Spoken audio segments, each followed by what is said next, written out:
My question was, okay, where do I find this in the curriculum of my grandson? Nowhere.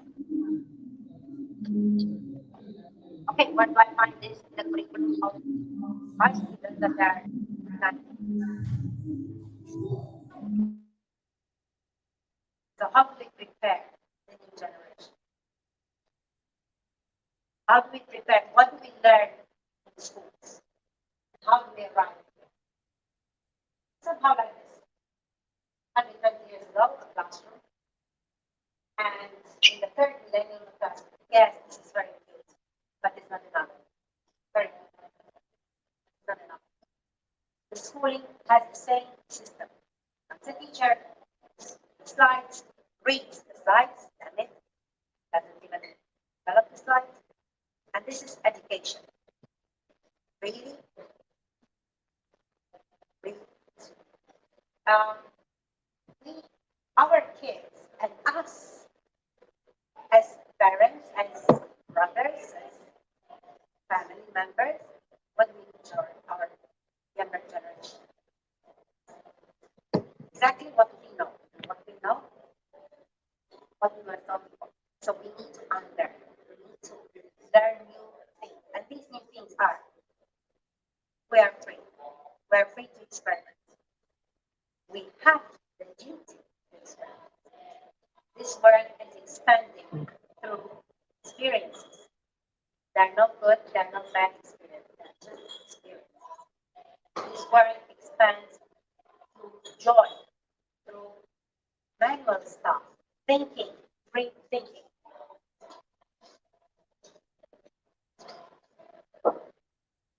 First step, we have to identify what is no longer certain. There are a lot of things that serve, but for that, you need to make a list, and you need to be honest. And that's the hardest thing. Be honest. What you don't want anymore to know about yourself. What you don't like about. That's the hardest thing. We all go through that. In the moment that you are down, the moment that you ask for therapy, in the moment that you talk with some friends and you go flat on the floor, even drunk, that's therapy.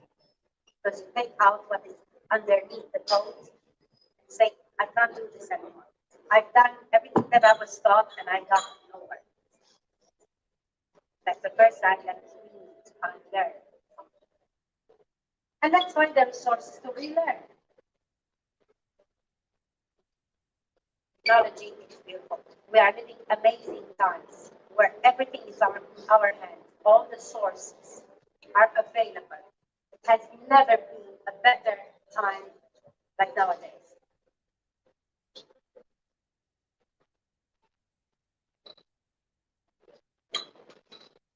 Emotional coping. Why? Remember, when we forget about formulas in schools, when we forget about maths, when we forget about physics, chemistry, what we are living with emotions. Our kids that they're afraid to go into an exam, and it's normal, and it's obvious. We are afraid to face an exam. How do we how do we tell those kids how to deal, to learn managing their emotions, managing their, because from the emotions comes the food. What do they eat? Our kids are eating compulsory, emotionally. Parents are screaming. The teachers are demanding. Everything that they do is reported at home. They need a compensation. We do that. We eat compulsory based on emotions. We are stressed. We force ourselves. We arrive home and we break down the fridge. And then we regret. The next day, we say, I have to control myself. The moment that you said have, put yourself down. Your body, your spirit. You don't have to.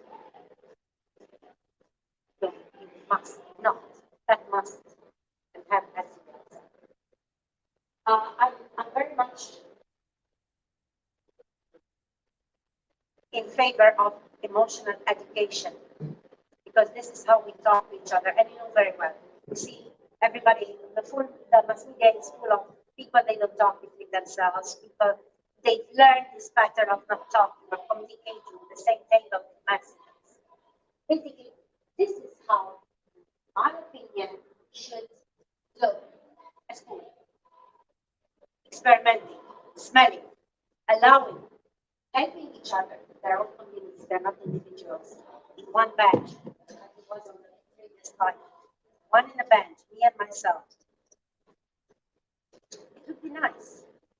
Know that you had the chance to live like that, at least with grandparents. You have memories.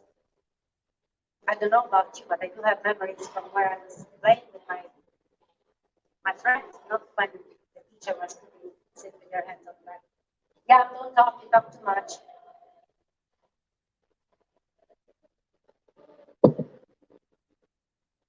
Unlearning our patterns, our duty. If we want to give a new generation, if we want to give hope to us, because we will feed ourselves from that, from their habits. Very interesting was an experiment that Dr. Andrew Newberg made about 50 years ago.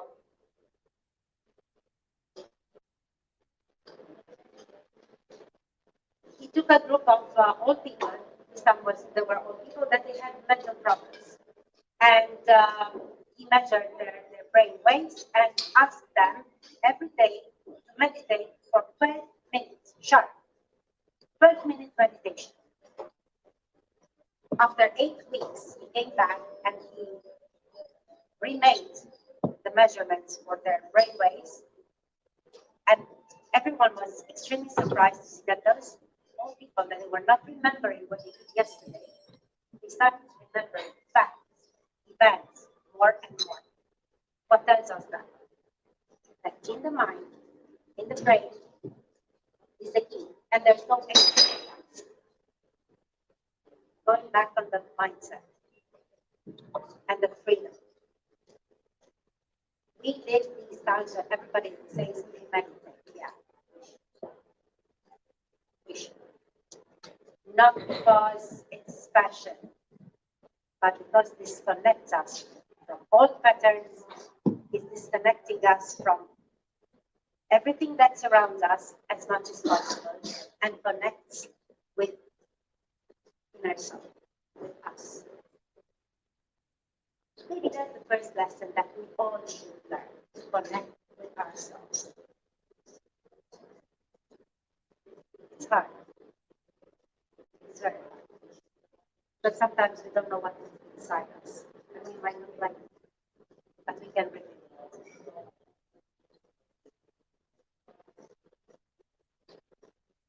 Remember that when you buy a house, when you move into a house, the first thing you do is throw out things, as many as you can, you clean, you paint the walls, and then you bring your stuff in. We want to learn new patterns. We need to unlearn, or at least to cover some paint, the old patterns, and to rewrite with a brighter marker the new lessons. It's a process. The first step is the fact that we talk about it, and there are other steps. I'm really wishing to see the educational system change when kids are taught to communicate, they're taught to be kind, they're taught to be in the real way. For kids that are taught that it's okay to say no, if you say it in a certain way. It's okay.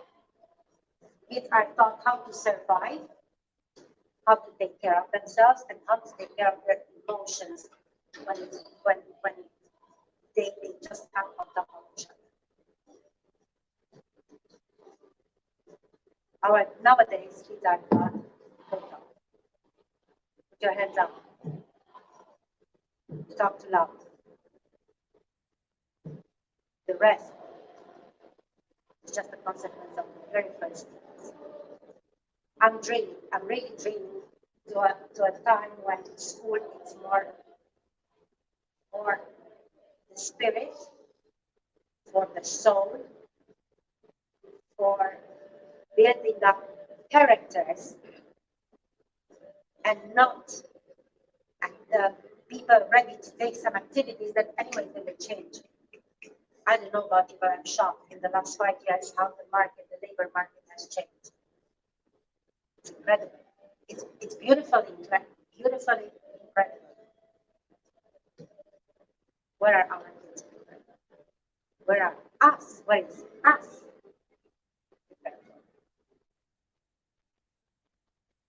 I'm not, but I try to keep up with everything. I wish maybe 5 years ago somebody to take my hand and say, tell me, come and listen. Coco Hub came 5 years after. Yeah, Coco Hub to say, wait up. Come with us, dream with us, because the dream is what us. How does it turn into real life? What brings you in the moment that you unlearn? What can you put? All these. Take the colors of the butterfly if you don't want to read the slides. And is that color, creativity? You have it. Spark. This is what you need. Spark. Whatever it is, just to feel that you can express this. Opportunities, life brings a lot of opportunities to us. And the pink color is the basic color of our lives. Not white, not black, but pink. Because pink is joy. How does it turn the unlearning into real life? I wish to see as well, apart the schools, the leaderships, the leaders, and the managers trying to make not just food courts for their employers, but to make places where their employers can take 15 minutes on watch, switching off mobiles and taking time to recharge, to disconnect from what they do, and to learn to go inside, to find the peace and the balance, and then to go back to work. I wish that day to happen. Very good. Because there are so many problems. I'm one. And I'm extremely grateful that you bring this evening with me. And you heard what I have to say.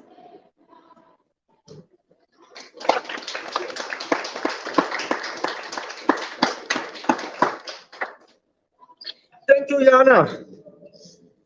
Yeah, I think this is so relevant because if we don't do it, we need to have an English. I think we need to end if we want to safeguard our leading position in the world. You know, so our next speaker is Dan. He's the founder of Gaia Earth, and he's pretty serious about what he's doing. So he will give a short intro to what he's doing, and then we can just ask questions to him. Second.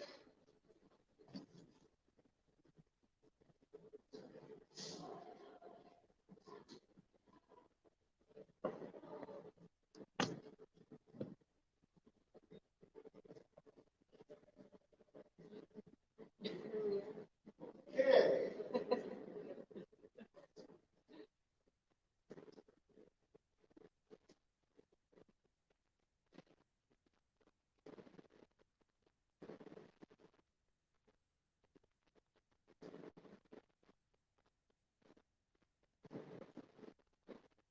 Yeah, he's not there yet, so maybe we have to wait like 2 minutes, otherwise we another speaker first. Are there any questions yet? No? Yes. When you say unlearn, does it mean also unlearn the gender? Because these days in the schools, they are many kids to know what gender they are calling into instead of she and he. So would you say that it's also a subject to unlearn your own gender?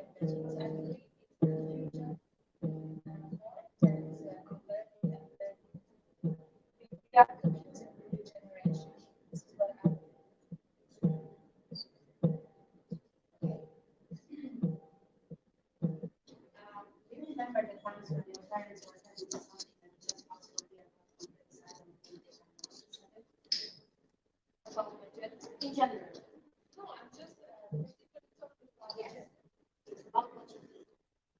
no, it's about Because how I DNA, exactly, DNA says something. it says over there. Now, if you don't feel like it, you I don't reveal feel yourself. myself. You reveal yourself. I can't feel it myself. I work with it. That's what that is when yeah, I can tell you, I think if that makes you feel good, unfortunately, we have to make It's there. Where's my picture?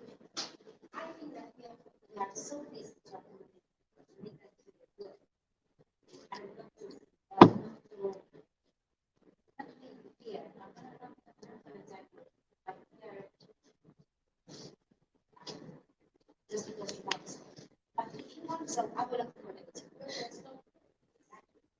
So we should all kids that they are present. They are what they are, and it's okay the way they are, even if they're, let's say, not perfect, the frame as a gender. So we should remove, do you believe that we should remove this new learning on the impact of the gender? First of all, I engage to accept it and to inject the truth. Because we don't accept it, they don't accept it. And I'm talking about education system. They cannot go there. Education should be one step, educational system should be one step ahead. What's happening? Well, any other administration, government administration, that's way back. The world is moving so fast that we can't go. They do wrong way. They are they're lost. They're lost. So it's not about learning, it's about training back what was there. But you have to be aware of what you have and where you go. Then you It can goes respect back to that. the part. Okay. I think we can Yes, escalate yes, that, okay. that That's my discussion topic. after you talk, because this talk will be so controversial. Your idea about freedom. No, but So let's- you have to go back to the leader itself. She's right. But everyone has a different view of your inner self and what you are. Accept this, embrace it. You see it like that, that's it. You're happy. That's it. Okay, I will let it come. Yeah, it's a very fine line there. It's hard to accept. Yeah. So, then can you hear us? Say something. Oh, wait, I just need to switch the. You're not on.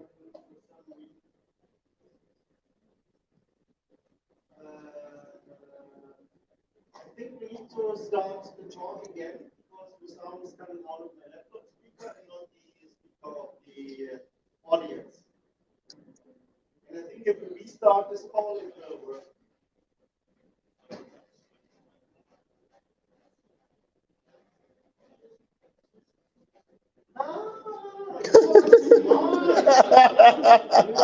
Well, thanks. Okay, so I didn't know that you can C'est select tout, audio voilà. on Zoom, you know. Selected, system. Facciamo insieme.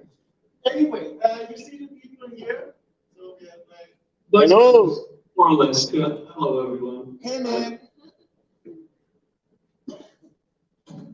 So I will give the stage to you. You say what Gaia is, and then I wanna go there. moderate basically I wanna go to see the shit. from the audience. Oh yeah.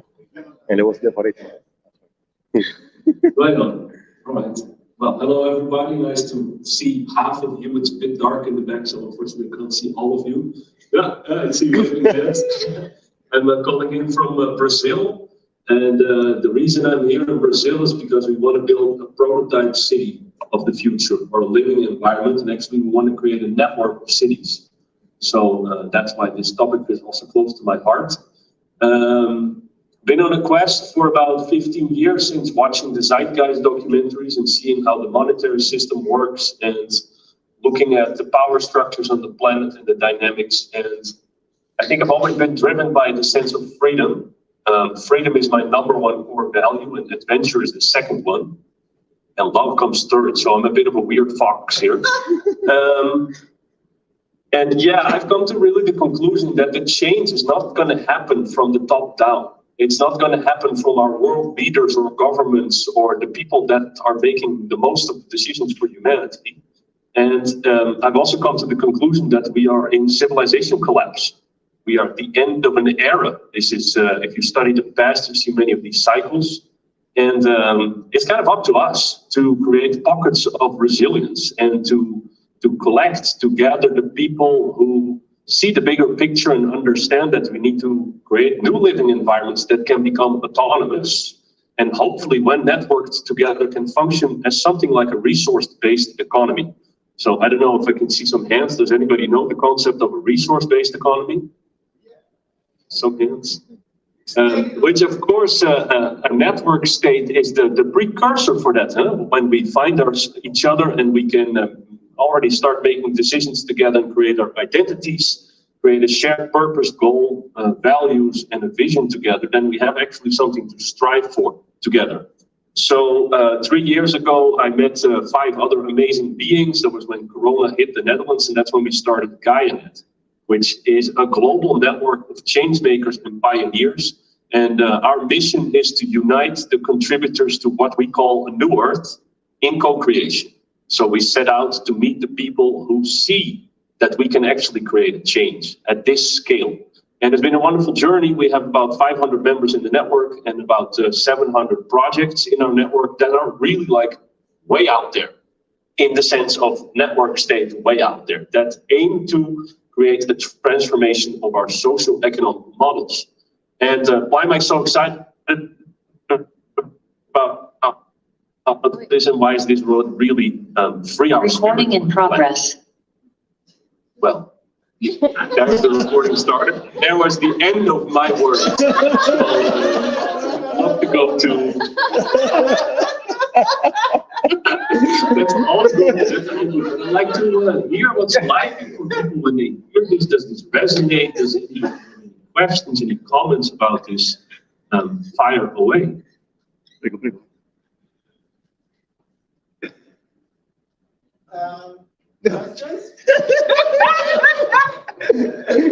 No, damn it. I think what would be interesting is what are the first action steps, basically, you know? What is the roadmap in the next 3 years or 5 years? And what is the moonshot idea? You know? Like, what is the long-term best outcome and what are the action steps in the next 5 years? Okay, well, I'll start with the moonshot. What we aim, my wife and myself, is to create at least 12 cities in a period of about 18 years. So that's what we are aiming for. And we're going to start here in Alto Paris de Goiás in Brazil. We've been scouting lands, and there's about, what we found so far, 100,000 hectares of land for sale. That's owned by about 10, 15 owners. So very few landowners that own massive pieces of land, which you cannot find in Europe. And our strategy for that is get the funding in, which my wife has been working on since 2016, and it's looking really promising. It's getting really close to completion where we can start buying a first plot, probably of 2,500 hectares, and bring in 30 families, start just with some rapid deployment homes, and then start working on a master plan for the first plot. And as soon as we have a working model, which also why I started GaiaNet, to find people who can help with that. As soon as we have a working model, we want to scale that out to 4 other places where we already have contacts in Brazil, and then also start helping people in other countries. And we foresee that it's most likely this will happen in the South America, Central America, and in Africa. We also have the feeling that, well, the Western developed world is in a civilization collapse, and probably the third world places will be more fruitful and more likely to move through this collapse. So, and also because if you look at regulations and you look at land availability in, for example, America and Europe, it's very hard to acquire large pieces of land that you can create a city-like environment. So we are aiming to house Around 150,000 people, I think, over a period of 10 years. And we hope that there's enough people that actually see it like this and actually want to live in this direction. So I think that's about our strategy and our moonshot. Are you developing? Are you developing the 3D printing for building? That will be part of this project. At this moment, we are not, but it's part of our vision. Yeah. So you're gonna have like a branch of your organization looking into improving and developing new technology for 3D printing buildings. We have quite a radical view on this because we see that we need to have access to everything that you need in order to build a new civilization. So we are looking to acquire raw materials, mines, resources, light industry, heavy industry, and then go into manufacturing of all kinds of new forms of construction, which has to be rapid deployment. So it has to be very easily scalable. So yeah, 3D printing will be part of the prototyping phase, but we'll also go for traditional mineral constructions with cement, and we also might do some bioconstruction. We have several architectural companies, engineering companies that work with sacred geometry and with all kinds of new forms of materials and construction methods. So what about manpower? Do we go this thing? We can have robots? Yeah. At some point. Point, but I don't think we will see that in the next 5 years to be realistic. But who knows? Technology is developing fast, and we are 3D printing is amazing because then you can just print many homes and you don't need that many hands. So that would be advantageous.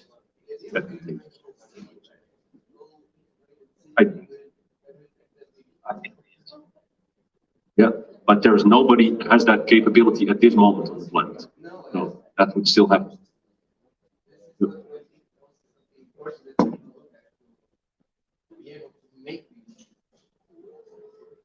Yeah, of course. Yeah. Anybody? Any questions to that? What about governance system? What's the governance? Yep. So within Guynet, we've been practicing self-organization since 2020, and we got quite good at the use of holacracy. And also we have found, we made contact with the pioneers of self-organization, so the founders of holacracy, and other people who started pioneering this in Europe. They're also our advisors. And we have a so-called symbiotic enterprise framework where we can integrate legal, people, and work context. So we know how to do this now for an organization.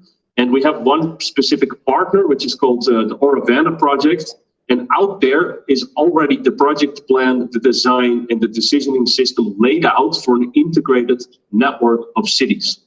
If you're really interested in this subject and you want to dive really deep, then go to oravana.org. And basically, that's the prototype that we want to build. And this guy's been working on it for 20 years. And he's been here in Alto also. We're really close to him. And it's a set of standards for how to create a community at the global level, but in an innovative, highly technological way. So that's how we see governance. It will be obviously participatory governance, and it will be a mix of liquid and deep democracy probably at scale, but we're going to start small anyway, so that's only for a later stage. I have a question. One more. Is it like something similar to this project from Yes. Japan? Yeah. Is it similar? What are the differences and similarities to the Enos project? It's very similar in the sense that the aim is the same by using lots of automation and computing for resource allocation. And it is very different in the sense that we think that the Venus project is part of the World Economic Forum guys, and that they're not part of the NICE agenda. So that's one big difference, and we see that because they're not willing to share any of their ideas. It's very difficult to collaborate with them. We've all tried to make contact with them. And we wonder about the true intentions behind the project. So I think that is the difference. And I see that Oravana is actually the continuation and execution of what the Venus project could have been. The other day, I invited Roxanne Meadows to speak at this event. Yeah. And I sent her an email. And she actually replied. And she replied, and then we had a little conversation. And she said, continue your good work. Mention Jacques Fresco. Wow. But he died a few years ago. So she's continuing. He died. Yeah. He He was passed. like the best philosopher.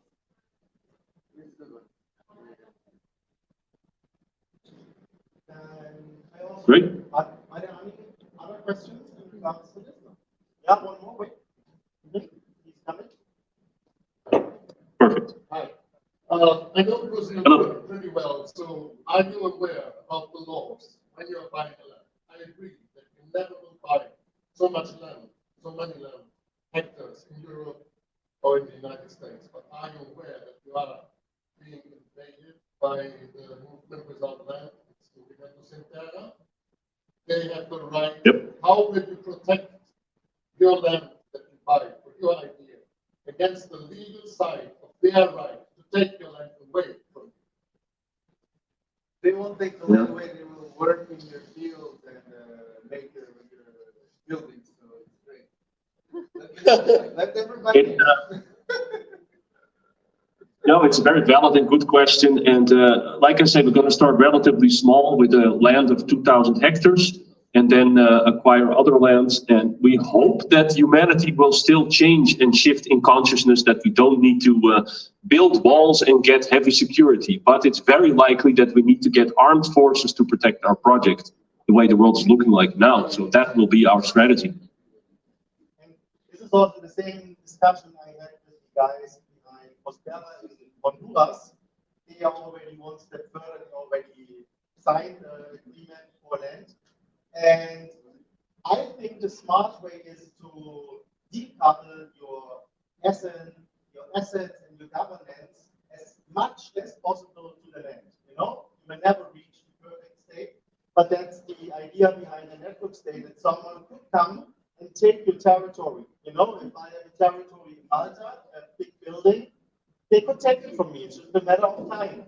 But the idea of this network state will continue to exist because the governance is not only found for this. So yeah, it's never perfect. It's always between 0 and 1.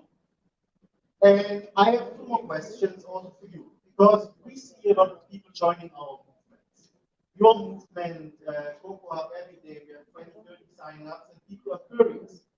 The question is how we make them committed, number one, because a lot of people want to get active.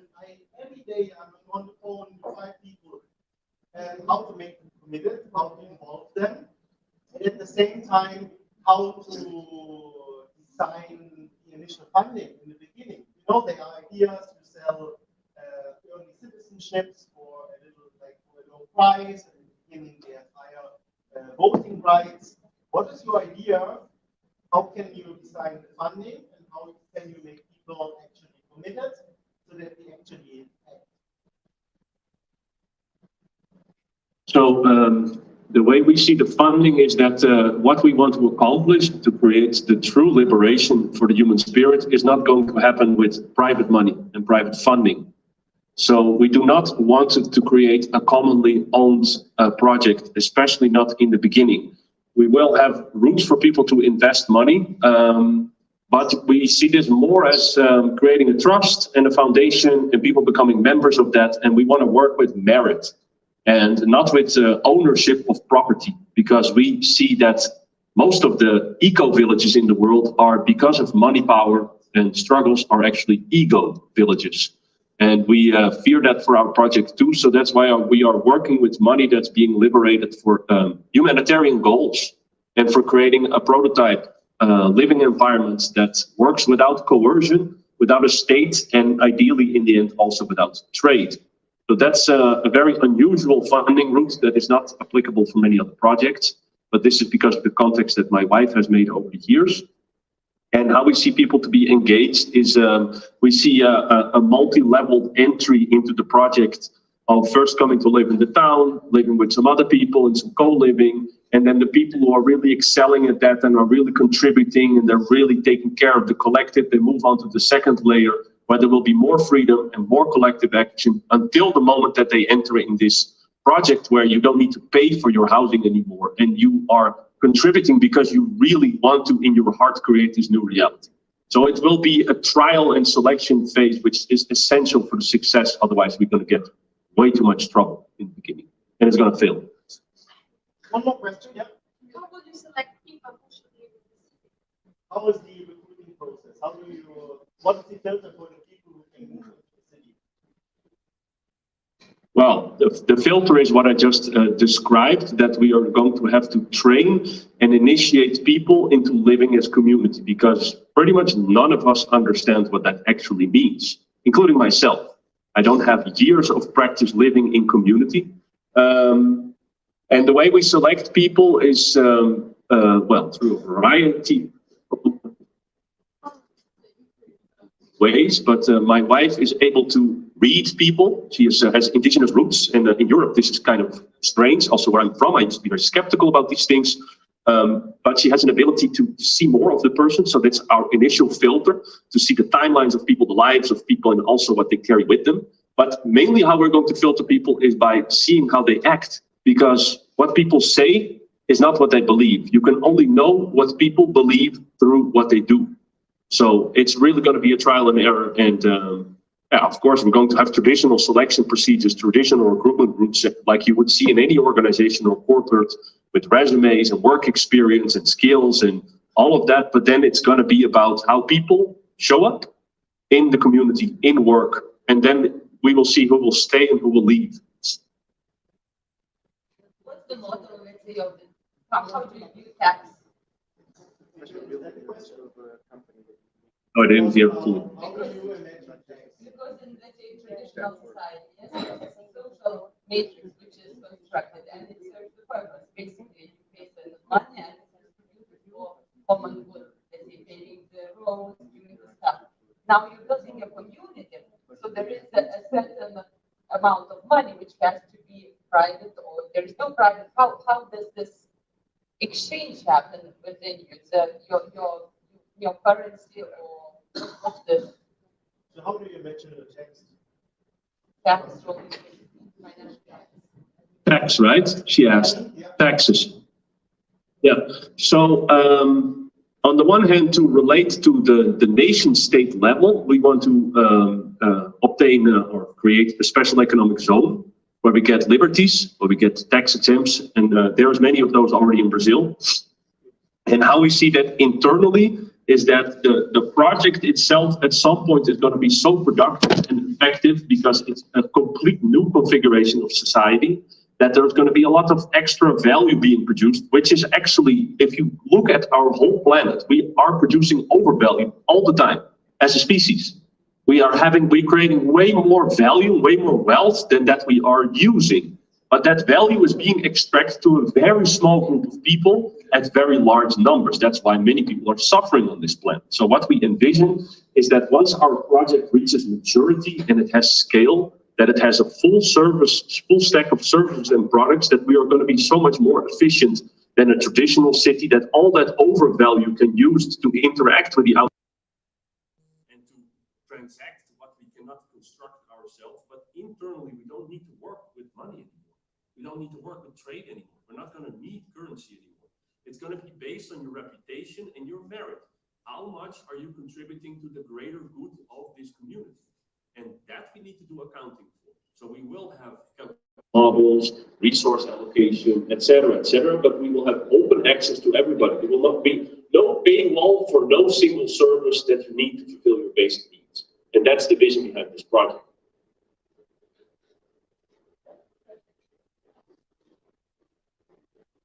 I find what you're saying very interesting.